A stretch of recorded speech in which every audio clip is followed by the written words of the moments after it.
Cumprimento a igreja na graça e santo amor de Jesus nosso Senhor. Amém? Amém. Em João, no capítulo 16, Jesus disse a seus discípulos que depois que ele fosse para o Pai, enviaria a eles e a toda a sua igreja um Consolador, o Espírito Santo, que os guiaria em tudo, que guiaria a igreja em tudo até o fim. E assim foi. 50 dias depois de Jesus ressuscitar, os discípulos estavam reunidos em Jerusalém, conforme Jesus os ordenou que fizessem. E haviam na cidade de Jerusalém, a capital, pessoas de toda parte comemorando uma festa que havia. Pessoas que falavam vários idiomas. E acontece que sobre o lugar onde estavam os discípulos, desceu o Espírito Santo do Senhor como fogo e queimou neles. De tal forma que eles passaram a falar línguas estranhas que não conheciam, línguas repartidas como que de fogo. E as pessoas de toda parte que ali estavam e falavam vários idiomas, ouviam o que estava sendo dito e entendiam em seu próprio idioma. Afinal, todos ali estavam pregando a mesma mensagem: Jesus. O fato é que aqueles que ouviram e viram aquela cena, alguns deles consideraram, creram, que os discípulos estavam embriagados por estarem agindo daquela maneira. Mas outros ficaram curiosos a respeito.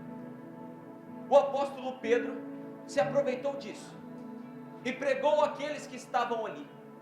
Pregou sobre Jesus chamado Cristo. E naquela ocasião, 3.000 pessoas aceitaram a Jesus como único e suficiente Salvador. Aquele Espírito que desceu ali está aqui no meio de nós, é o mesmo Espírito Santo, queima em nós, e Ele tem algo a nos dizer. E quem tem ouvidos, ouça o que o Espírito diz às igrejas. Eu te convido nessa noite a abrir a sua Bíblia no livro de Apocalipse, no capítulo 1. E você que assim preferir pode ficar de pé.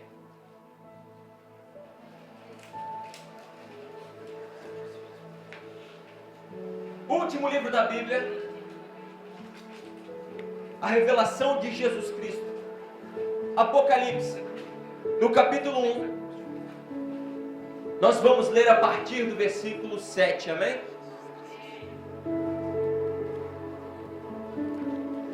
Assim diz a palavra de Deus no livro de Apocalipse, no capítulo 1, versículo 7. Vede, ele vem com as nuvens, e todo olho o verá, até mesmo os que o trespassaram, e todas as tribos da terra se lamentarão sobre ele. Sim, amém.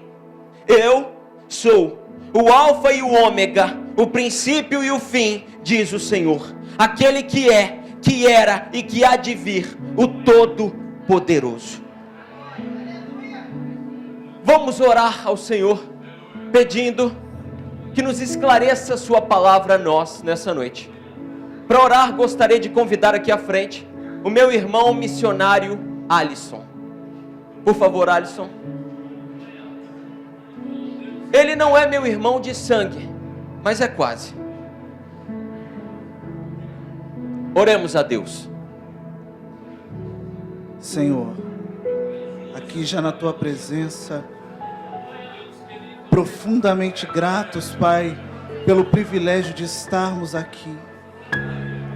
Nós te pedimos uma vez mais, que o Senhor cumpra aqui a tua palavra que diz o Salmo 107. Envia a tua palavra e nos cura nessa noite. Que o Senhor possa liberar uma tenaz, uma brasa viva e colocar nos lábios do teu filho nessa noite. que seja ele uma flecha lançada, usada por ti, que é o flecheiro, e o teu espírito o arco. Lança a tua palavra sobre nós, e nos cura e nos livra da morte. Nos concede, Senhor, o dom da vida eterna, através da palavra desta noite. É que nós te pedimos e te agradecemos em nome de Jesus. Amém. Você pode se sentar dando glória a Deus?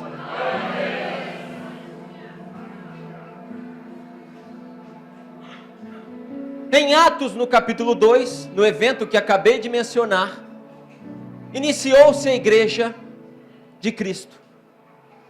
E dali em diante, os discípulos e aqueles que ouviam a mensagem de Cristo passaram a pregar esta palavra por toda a terra, até os confins da terra, não apenas na Judéia ou Samaria, mas se espalharam. Foram de países em países pregando a palavra de Cristo, pregando as boas novas, o evangelho de Cristo Jesus, pregando que Cristo Jesus morreu pelos nossos pecados para dar-nos salvação, mas ressuscitou ao terceiro dia, como há de nos ressuscitar naquele grande dia.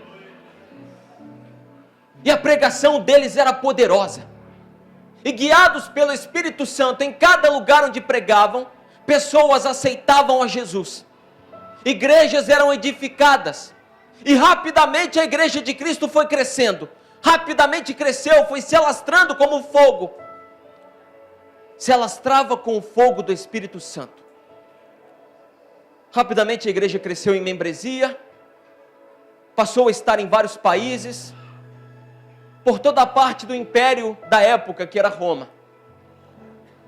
Contudo, a pregação dos discípulos, a pregação de Cristo, incomodou o império da época, incomodou Roma, porque de fato, a pregação do Evangelho incomoda, há de incomodar sempre o mundo, porque o mundo jaz do maligno.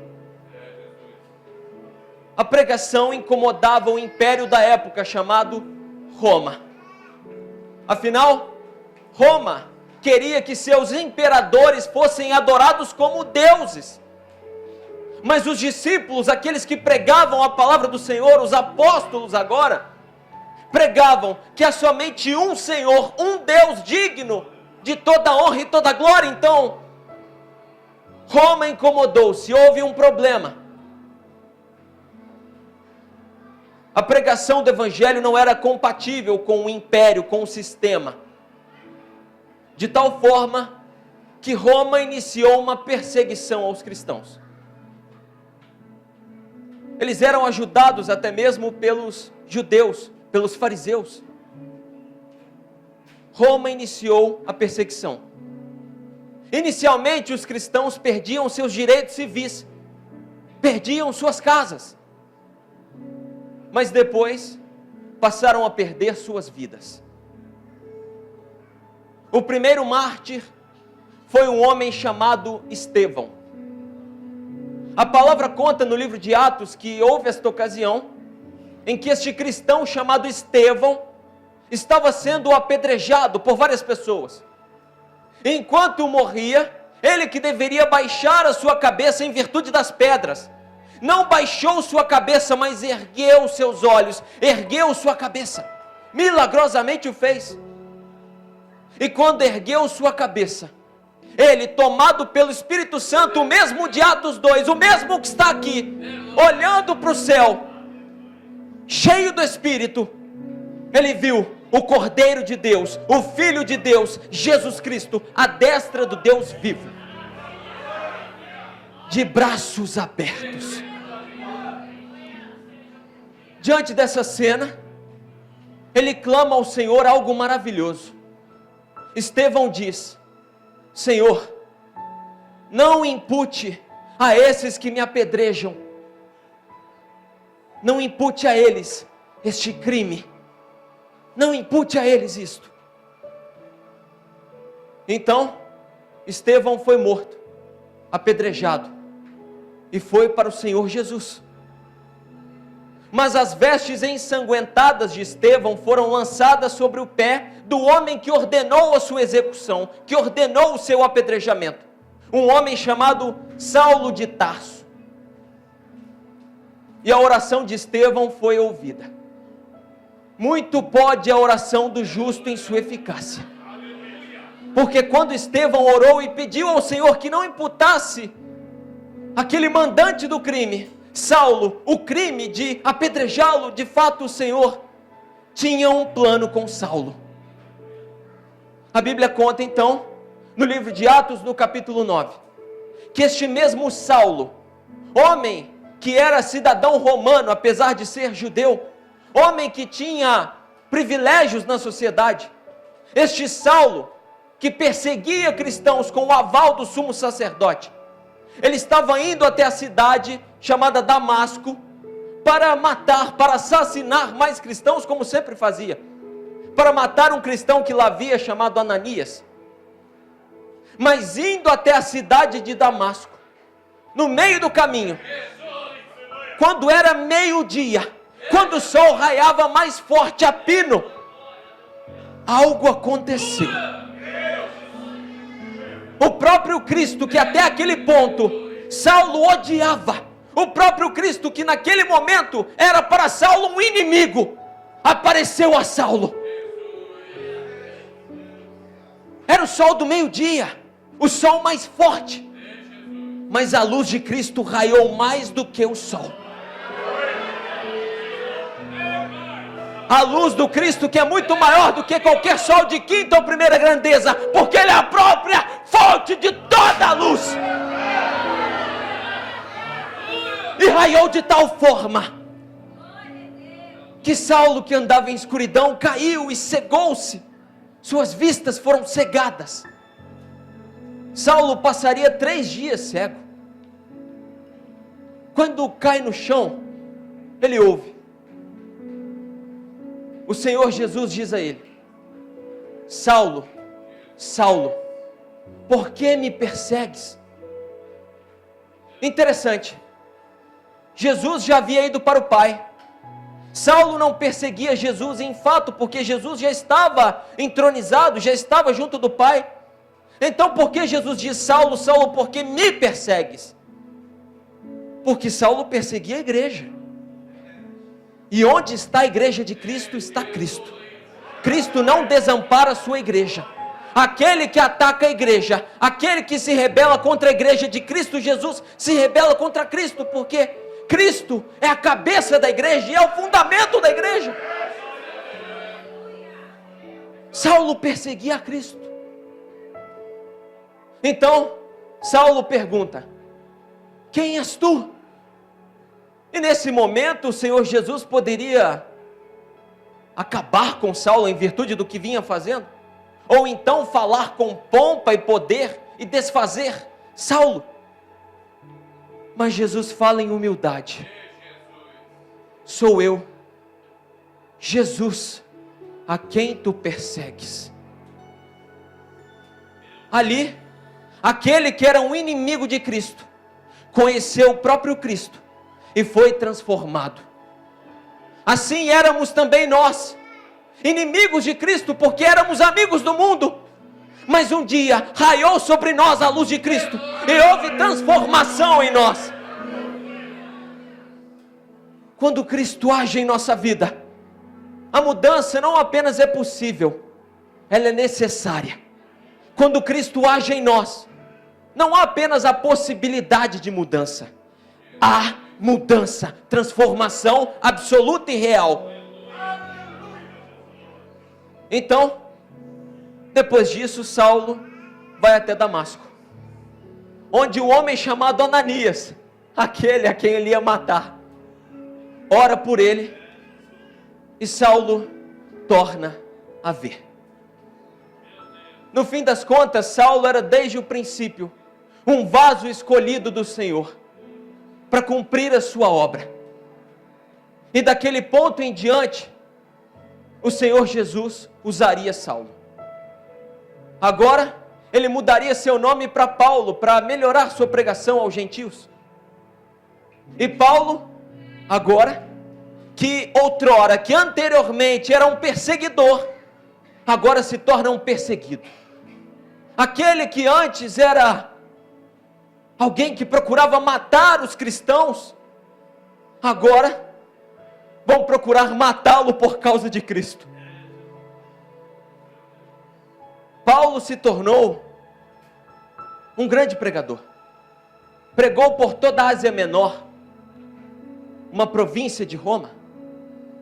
Lá, igrejas foram edificadas em várias cidades como Éfeso, Esmirna, Pérgamo, Tiatira, Sardes, Filadélfia e Laodiceia. A pregação de Cristo estava crescendo. A igreja crescendo, pulsando. Mas juntamente disso, crescia também a perseguição.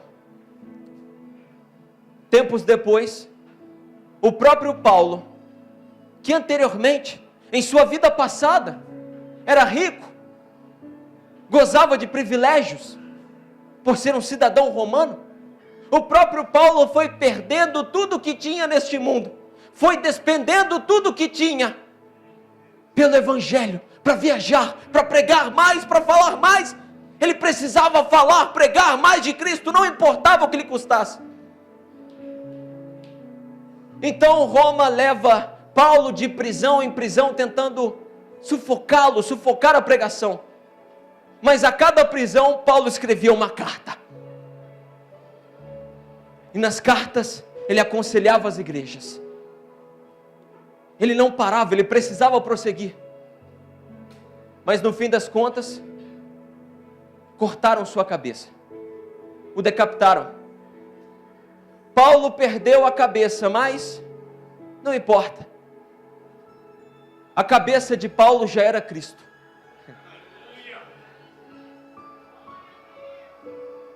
Paulo não foi o único a ser assassinado. Na verdade, todos os discípulos assim foram, um após o outro.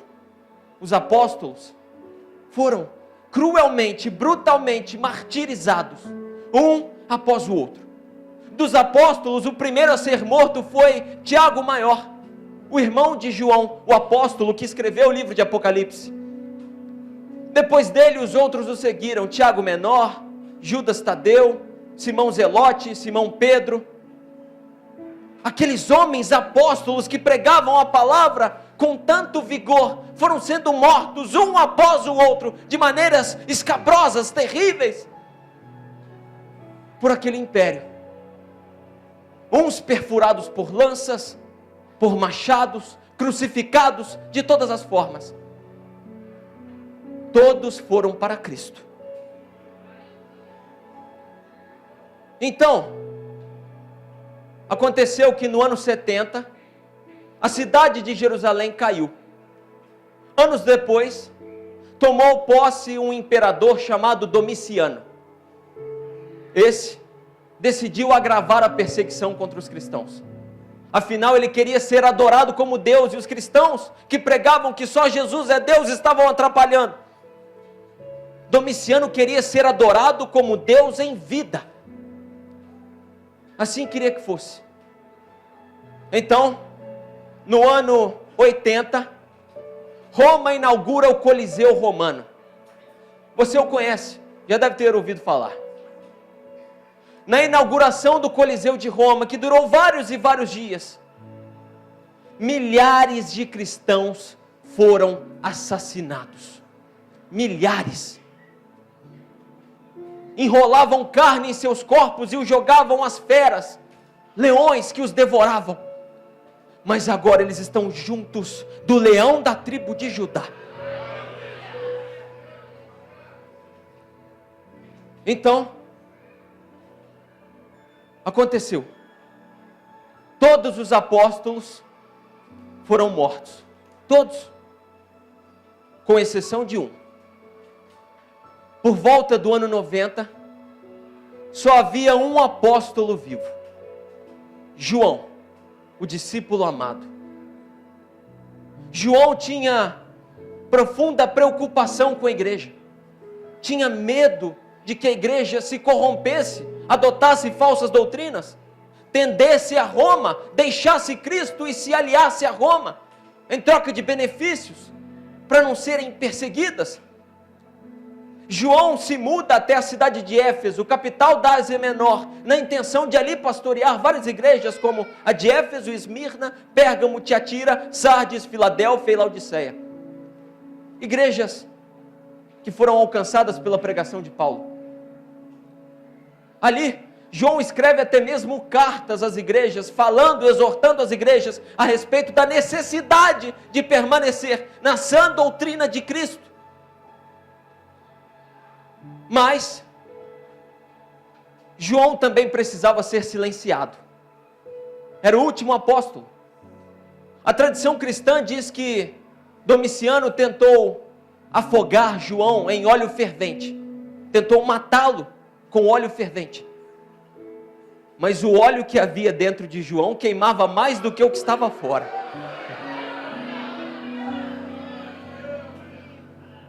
Diz a história. Mas João não morreu. Convinha que João permanecesse vivo, porque Cristo tinha algo a tratar com ele, algo a revelar a ele, que revelaria a toda a igreja. João não morreu, mas Roma procurou silenciá-lo. Por volta do ano 95, o imperador Domiciano manda João para um exílio, na ilha chamada Patmos. Esta era uma ilha remota do mar Egeu, uma ilha árida onde nada cresce. Haviam ali algumas pessoas, pagãos, que adoravam a falsa deusa Diana. A ilha de Patmos é conhecida na mitologia de Roma, porque dizem ser importante para esta deusa falsa chamada Diana, que era a mesma da cidade de Éfeso, onde João estava, de onde Paulo tinha sido expulso, porque gritavam que Diana era deusa de Éfeso. João foi enviado para essa ilha, uma ilha árida. Um mar agora o separava de seus irmãos, de seus amigos. Os outros apóstolos, seus amigos próximos, haviam sido mortos. E ali estava João, talvez preocupado com a igreja, com o que vinha acontecendo. Mas, em um domingo, num dia chamado Dia do Senhor, João recebeu uma nova esperança, que era aquela mesma que ele sempre teve: Jesus. Na ilha de Patmos, isolado de seus irmãos, isolado de seus amigos, estava ali João, até que ele ouviu uma grande voz, uma poderosa voz como trombeta. E quando ouviu essa voz, João virou-se para ver quem era. E quando virou-se para ver quem era, a visão que João teve foi espetacular. Era Jesus. Mas como você pensa em Jesus? Muitos aí fora pensam em Jesus apenas como alguém que ainda está crucificado. Fazem dele um boneco preso a uma cruz, como se ainda estivesse lá. Não está mais! Não está mais na cruz! Não está! A cruz ficou para trás, é o objeto, ele é o sujeito que está vivo. Quando João olha para Jesus, seus pés não estão presos à cruz, seus pés brilham como latão reluzente.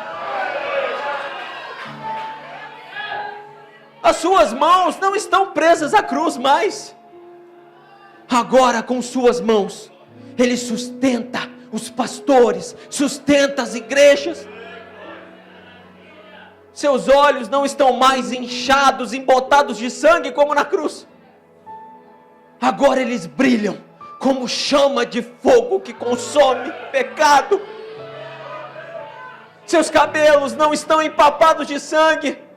Seus cabelos são como lã branca. E da sua boca sai uma aguda espada de 2 gumes. E ele veste uma roupa maravilhosa de linho com um cinto dourado que a cruza. A visão que Jesus tem de João é extraordinária. Mas há ainda algo mais. João nota que Jesus está andando entre castiçais de ouro. E que Jesus tem em suas mãos 7 estrelas, que são 7 anjos. A visão foi tão poderosa, que João de imediato cai como morto. Mas a morte não permanece diante daquele que é o autor da vida. Jesus toca em sua destra e diz: João, não temas, João, sou eu, o primeiro e o último, o que foi morto, mas vive para sempre.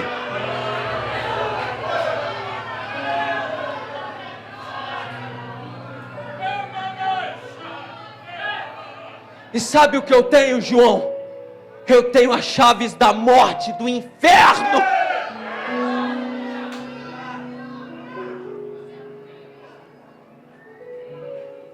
Jesus reanima João,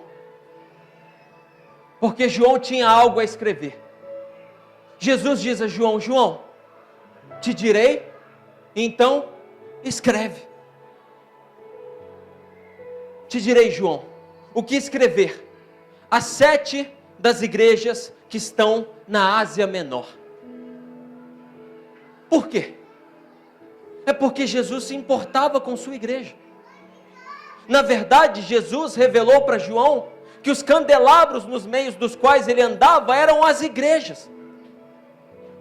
As igrejas passavam por dificuldades, é claro, mas Jesus não desamparou a igreja. Está andando no meio da igreja, está andando aqui, ó, no meio da igreja. Sustenta a igreja. E se importa tanto com ela, e a ama tanto, que quer dar a todas as igrejas um manual. Ele quer dizer o que espera de sua igreja. Então, ele seleciona para que João escreva 7 igrejas de 7 cidades da Ásia Menor. João deve escrever a estas 7 igrejas o que Jesus espera delas. Por que 7? Você deve saber bem que 7 é o número da perfeição, atrelado a Deus, porque criou o mundo em 6 dias e descansou no 7º. Então, quando Cristo escolhe essas 7 igrejas, de alguma maneira, elas têm recomendações para todas as igrejas, e para toda a igreja na história. Jesus não nos deixou desamparados no meio do escuro, Ele nos disse o que espera de nós. E Ele disse: escreve, João. E João escreveu. Eram as 7 igrejas: Éfeso, Esmirna, Pérgamo, Tiatira, Sardes, Filadélfia e Laodiceia. Em suas recomendações, em suas palavras a cada igreja, Jesus sempre dizia: quem tem ouvidos, ouça o que o Espírito diz às igrejas. O Espírito do Senhor está dizendo algo à igreja nessa noite. Porventura a igreja pode ouvir? As cartas começam. E de maneira geral, o que Jesus pede às igrejas são 3 coisas. 1, santificação. 2, o fogo do Espírito Santo. E 3, amor. Vamos abordar estes 3 pontos. O primeiro, santificação. Jesus disse quanto à igreja de Laodiceia, que ela era morna. Você deve ter ouvido aqui, visto no teatro que aqui foi representado. Ouvido o texto que foi lido a respeito da igreja de Laodiceia. A igreja de Laodiceia era morna. Como se houvesse nela uma mistura entre água quente e água fria. Havia mistura que estava arrefecendo a coisa. Não havia calor, porque era misturada. Jesus pede de sua igreja santificação. E o que é a santificação? Meu irmão, não entenda mal. Santificação não é considerar-se melhor do que os outros, não é agir como se você fosse o melhor, mas é ser diferente. Santificação é seguir em paz com todos, mas separar-se, não se assentar à roda com os que escarnecem de Cristo. Santificar-se é matar, é mortificar a sua carne, para que o Espírito possa habitar. Santificação é o que Cristo espera. E como isso se dá? Através da verdade. Note isso. Paulo disse a Timóteo que nos últimos tempos, os tempos nos quais estamos passando, pelos quais estamos passando, Paulo disse que pessoas sentiriam comichões nos ouvidos, ouvindo a sã doutrina, o Evangelho, sentiriam incômodo.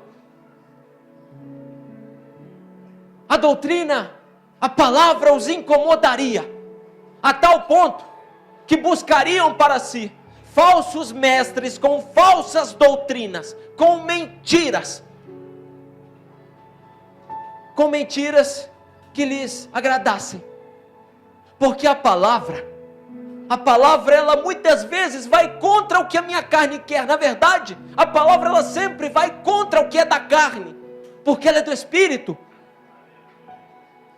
Então, os homens por vezes sentem um incômodo. Então, o que fazem? Retiram ou adicionam coisas à palavra de Deus. Não. Jesus disse no último capítulo da Bíblia a nós, através de João: você não pode adicionar nada à Bíblia, nada a esta Sagrada Escritura, nada pode ser adicionado e não é necessário. E se adicionar, lhe serão acrescentados os flagelos naquele dia. E não se pode retirar nada, ela é completa. Então, os homens assim fazem, tentam torcer a palavra, tentam torcer a verdade em mentira, para que a palavra se adeque às suas vontades, mas não! Se há uma discordância entre a palavra de Deus e você, seja você mentiroso e Cristo a verdade. Se a palavra diz algo a respeito do que você está fazendo, peça ao Senhor: Senhor, me ajude a seguir conforme a tua palavra. Ele pede santificação. Então, é isso que Cristo espera de sua igreja. Você quer ser parte da igreja de Cristo que será arrebatada? Se você quer, repita comigo agora. Repita comigo: Senhor, santifica-me na verdade. A tua palavra é a verdade.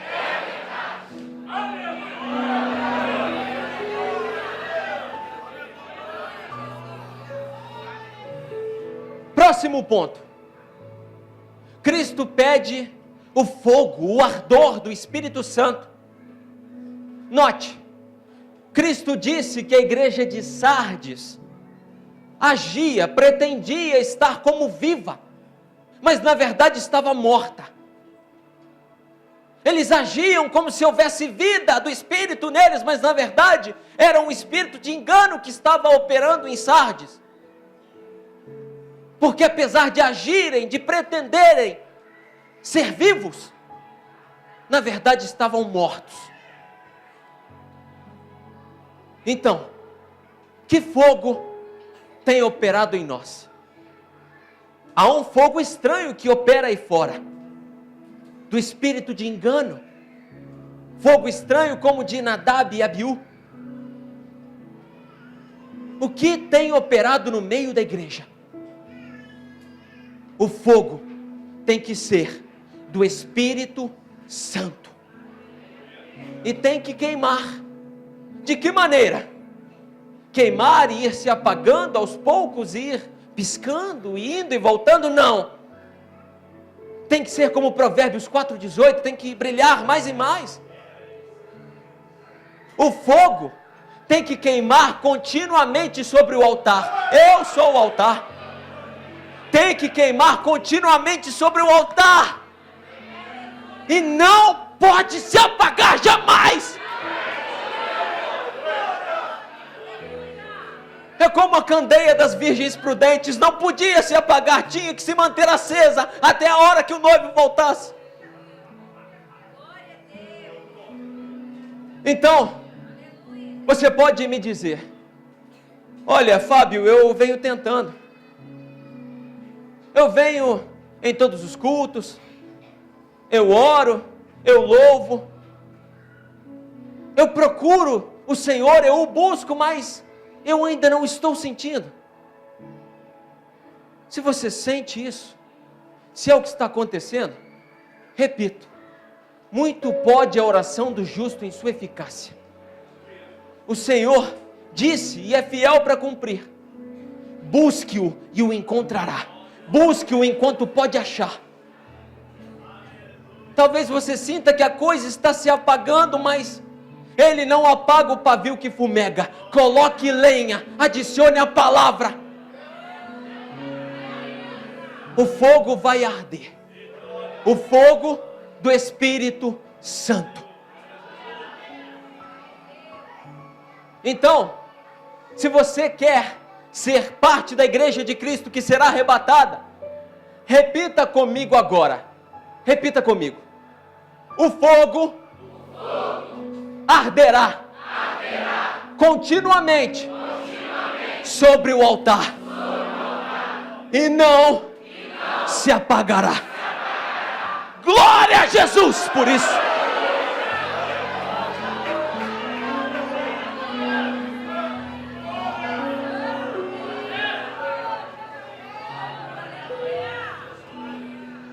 Terceiro ponto. Jesus pede de sua igreja amor. Amor. O mundo diz que tem amor.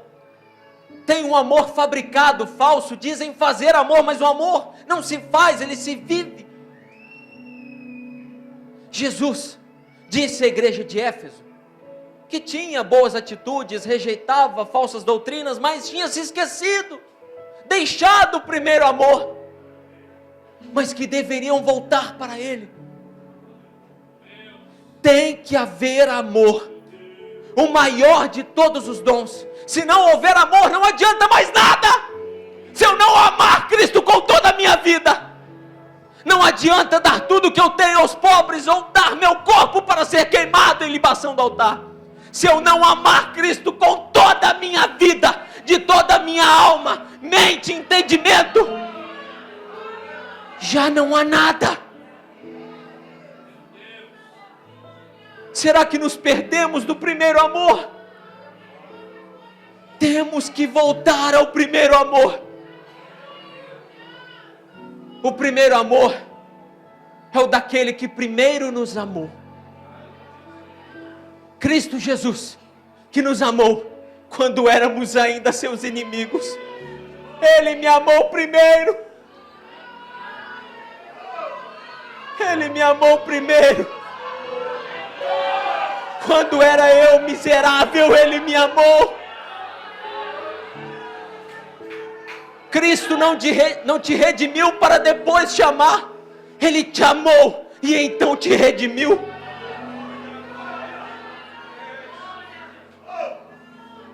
Você quer ser parte da igreja de Cristo que será arrebatada? Se sim, repita comigo agora. Repita comigo. Jesus, de Nazaré, eu te amo, Senhor.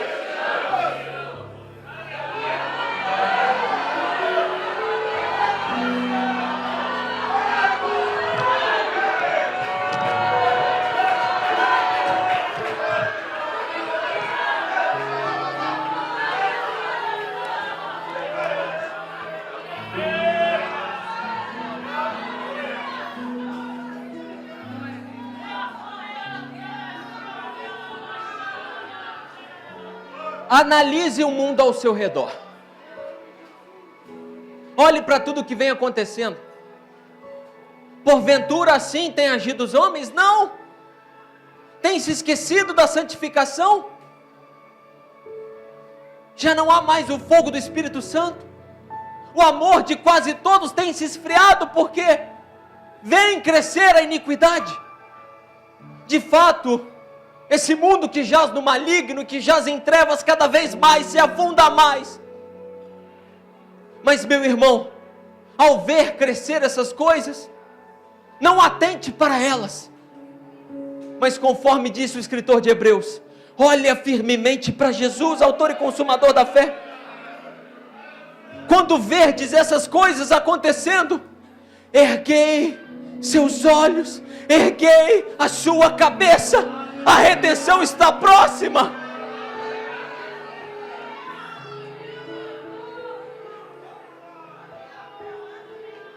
Não é o que se vê aí fora, lamentavelmente. A coisa tem piorado, você sabe bem. Os sinais no mundo não são apenas catástrofes naturais. São guerras, rumores de guerras, homens presunçosos, arrogantes, avarentos, amantes de si mesmos, que desprezam, que desrespeitam pai e mãe, que não têm amor uns pelos outros. O que cresce aí fora é a iniquidade, é a maldade. Então, a pergunta que se faz é: o que Cristo fará diante disso? A continuação do livro de Apocalipse, depois das 7 cartas às 7 igrejas, depois do capítulo 1, 2 e 3. A continuação diz o que Deus pretende fazer. João, na continuação de sua visão, depois das 7 cartas, é levado pelo Senhor ao céu. Imagine que coisa gloriosa. Estava ali João naquela ilha árida, naquele lugar de adoração a falsos deuses, mas então o próprio Deus verdadeiro o leva ao alto e diz: João, vem cá, e te mostrarei o que acontecerá. Meu irmão, em meio a esse mundo árido, a esse deserto, eleve seu coração ao alto, entregue-o a Cristo, através de suas orações, entre no Santo dos Santos.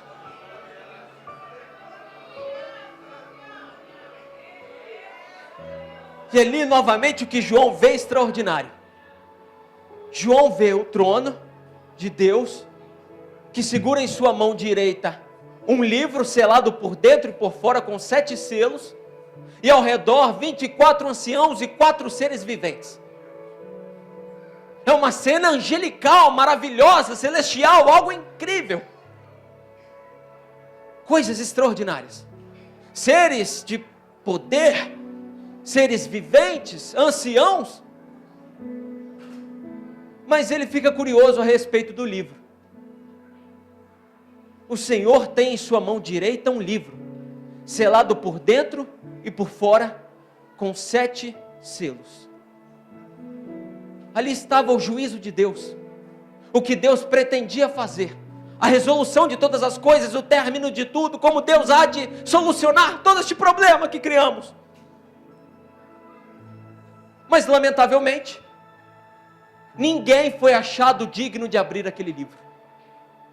Fizeram um censo, e nem no céu, nem na terra, e nem debaixo da terra, absolutamente ninguém foi achado digno de abrir o livro. De tal forma que João chorou: Senhor, mas então como as coisas serão solucionadas? Ninguém é digno de fazer isso. Ninguém é digno de solucionar tudo. João chora, mas um dos anciãos se aproxima dele e diz: Ah, João, não chores. Eis aqui o leão da tribo de Judá.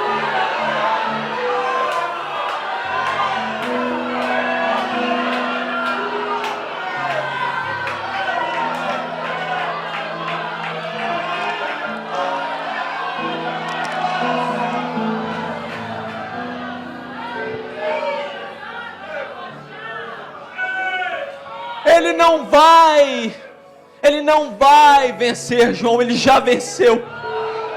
Ele venceu a morte e o inferno. E ele, chamado Cristo, é digno de abrir o livro e desatar os seus selos. Ele vai solucionar tudo, João. Então, começaria este processo em que Cristo iria desatar os selos, e a cada selo cairia sobre a terra uma praga. Cairá. E depois dos selos, trombetas, e depois taças que representam a ira de Deus. Contudo, a ira e a tribulação não são para nós, não são para a igreja. Elas hão de vir para o mundo. Nós não somos desse mundo. Quando João se vira para ver o leão da tribo de Judá, eu fiquei arrepiado. Quando ele se vira para ver o leão, ele vê o Cordeiro. O Cordeiro de Deus que tira o pecado. O Cordeiro é o leão. O Cordeiro de Deus é o leão. Ele não age, não pretende ser leão como Satanás, que fica como o leão que ruge a nosso derredor. Não, ele é o leão. E quando ele ruge, e quando ele brada, a terra inteira silencia.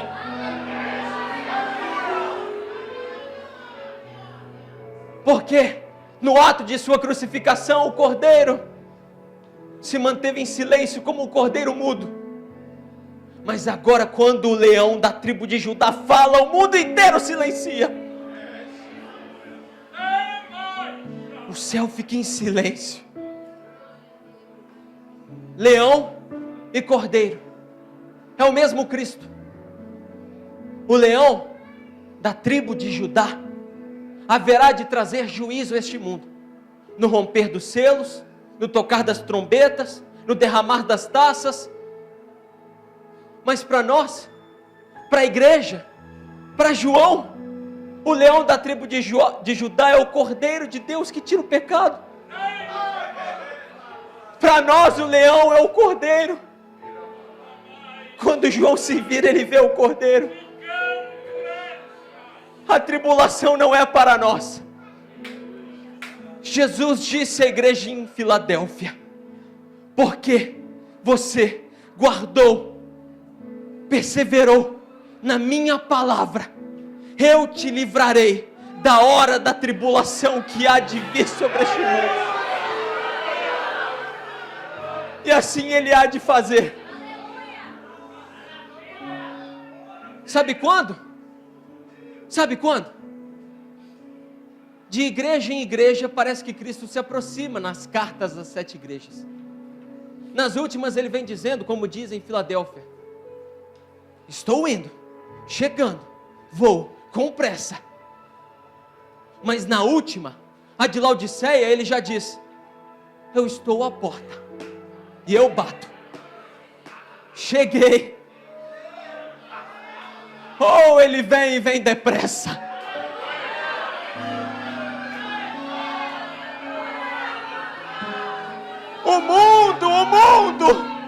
O mundo está se obscurecendo, entrando em trevas. Quem é sujo, que se suje mais.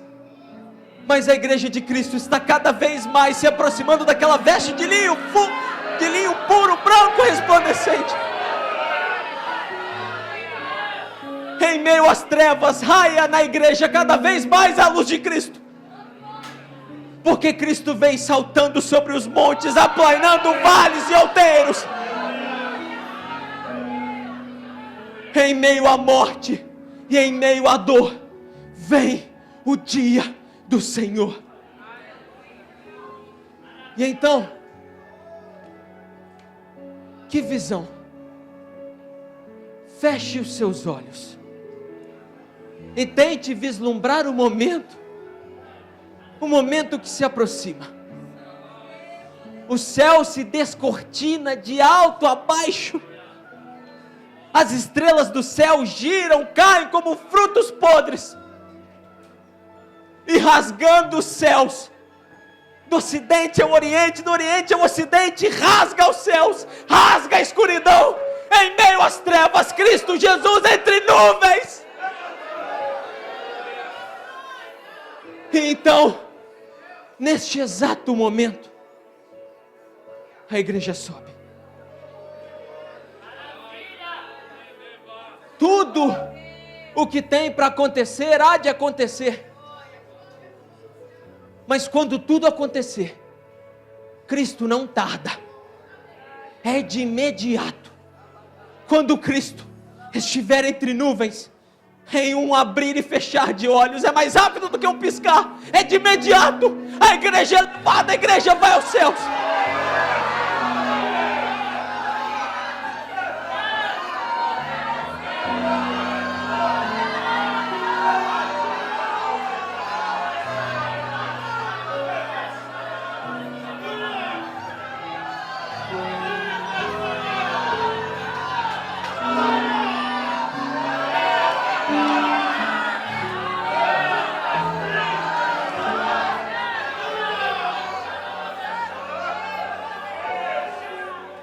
Talvez você se pergunte, mas como seria isso?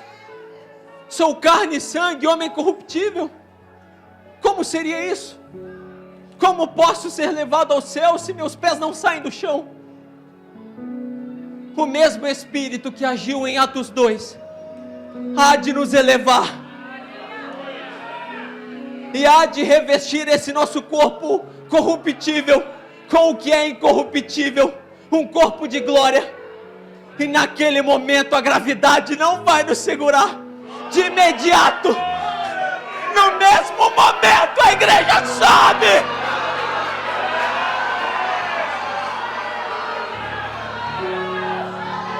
Fique de pé, fique de pé.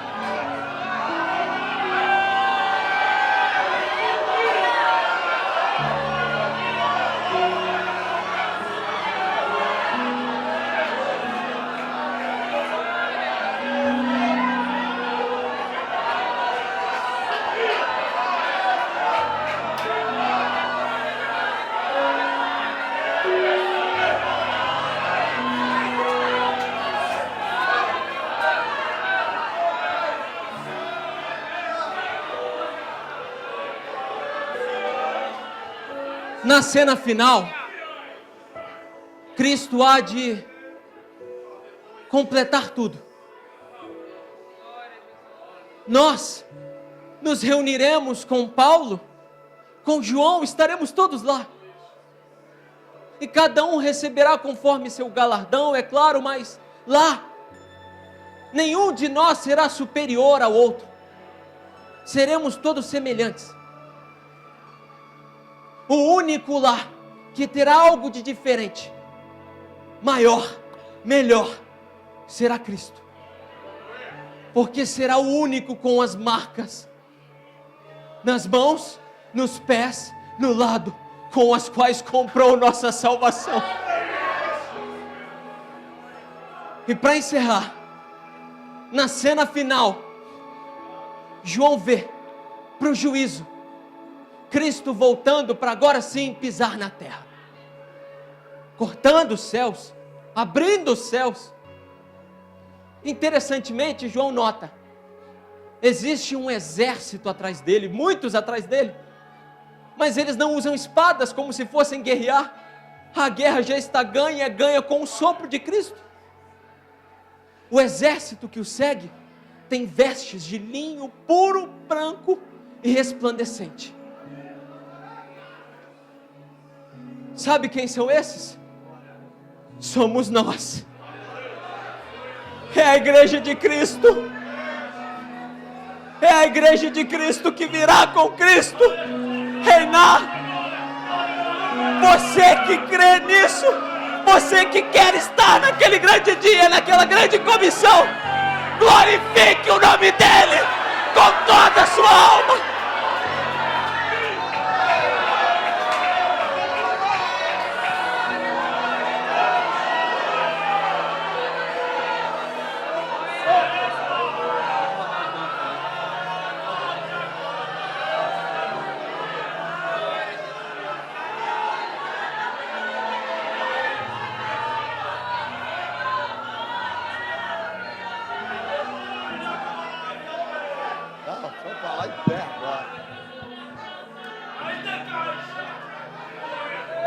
Amados,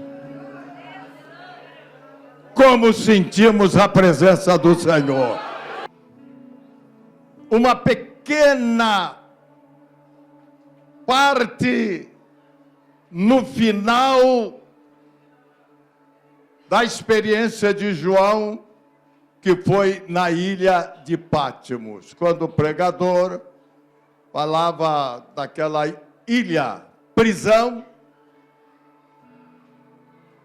cheia de marginais, condenados pela lei, estava ali João. Mas o que aprendemos? Que todas aquelas lutas, problemas, angústias, todo aquele ambiente contrário não mexeu na comunhão de João. O que aprendemos é que exatamente naquele momento em que atravessamos uma dificuldade, problemas que nos parecem insolúveis, é aí que acontece o milagre. É o que aprendemos naquilo que estamos vivenciando nesse tempo do fim. Problemas que temos que solucionar, obstáculos que temos que atravessar, mas não é para desanimar. É aí que chega a palavra do Senhor, aquele que perseverar até o fim. Oh, mais xalabani canta lá mais. Então o que fica de ensinamento, de princípio e principalmente o fim. Perseverar até o fim, porque ele é o princípio e é o fim. É aquele que é. Quem está sentindo que ele é aquele que é nesse momento, levanta a sua mão e glorifica.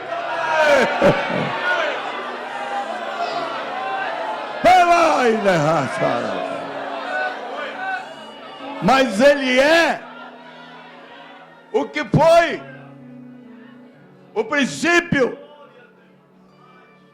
E agora, amados, o que é no princípio, ele estará nos esperando.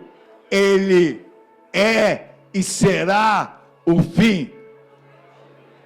Então o fim não está aqui. O fim não está no problema, amados. O fim, a solução, o final, fim da nossa vida tem um nome. E vocês conhecem o seu nome. Qual o seu nome? Jesus de Nazaré. Glorifica esse nome, porque é Ele que batiza com o Espírito Santo e fogo. Renova-te no poder da palavra. Glória, glória, glória a Jesus o Nazareno.